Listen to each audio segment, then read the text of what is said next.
আকুল আবেদন এই লক্ষ্যে হালুয়াঘাট শিক্ষা উপজেলা শিক্ষা পরিবারের মাধ্যমে আয়োজিত আজকের এই মানববন্ধনে উপস্থিত সম্মানিত শ্রদ্ধেয় শিক্ষক মণ্ডলী, আমরা বিভিন্ন দিনে 5ই অক্টোবর আসলে প্রতি বছর দীর্ঘ অভিজ্ঞতা দেখছি। 5ই অক্টোবর আসলে আমরা স্বপ্ন দেখতাম, আশা করতাম। বিগত দিনের শিক্ষা সরকারদের থেকে আশা আসতো 5ই অক্টোবর না জানি কি দেয় আমাদের। আমরা অনেক আশা করছি একটা কিছু আসবে।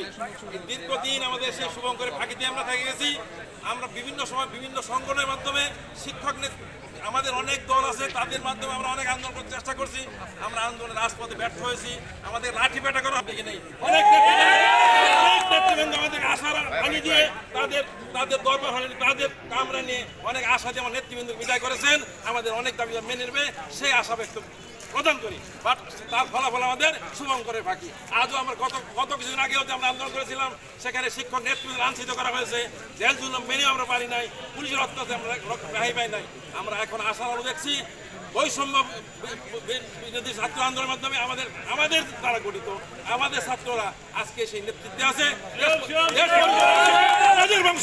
আমাদের বংশোদ্ভূত ছাত্ররা আছে, আমাদের অন্য কেউ নয়। আমরা আশা করতে পারি, আমরা কামনা করি দেশ দীর্ঘদিনের দুঃশাসন থেকে শৃঙ্খল থেকে আমাদের ছাত্ররাকে নজির দেখিয়েছে।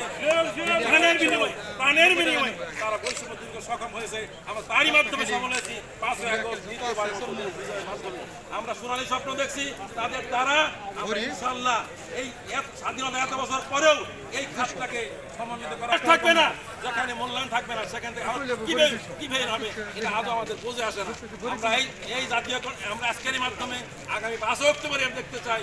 আমরা হয়তো দেখবো বৈষম্য যদি থাকে দেশে, ছাত্র আন্দোলন করেছিল চাকরি বিভিন্ন ক্ষেত্রে বৈষম্যের তার কোনো অংশেই কম নয়। শিক্ষা ব্যবস্থায় সরকারি বেসরকারি পার্থক্যটা বৈষম্য অনেক গুণ বেশি।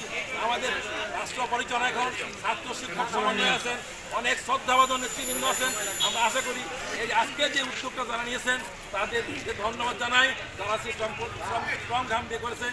এবং আগামী দিন আমরা সকলেই উপস্থিত আছি, যদি প্রয়োজন হয় এবং আহ্বান থাকে আমরা সকল ক্ষেত্রে সকলেই এই আন্দোলনে কর্মসূচিতে অংশগ্রহণ করবো সেই প্রত্যাশা রেখে আমরা খুব সুন্দর আশা দেখতেছি 5ই অক্টোবরই হয়তো আমাদের একটা ফলাফল আসবে। সে সুস্বাস্থ্য দীর্ঘায়ু কামনা করে এই বৈষম্য বিরোধী ছাত্র আন্দোলনের বিজয় হোক সে প্রত্যাশা রেখে এখানে শেষ করছি। আল্লাহ।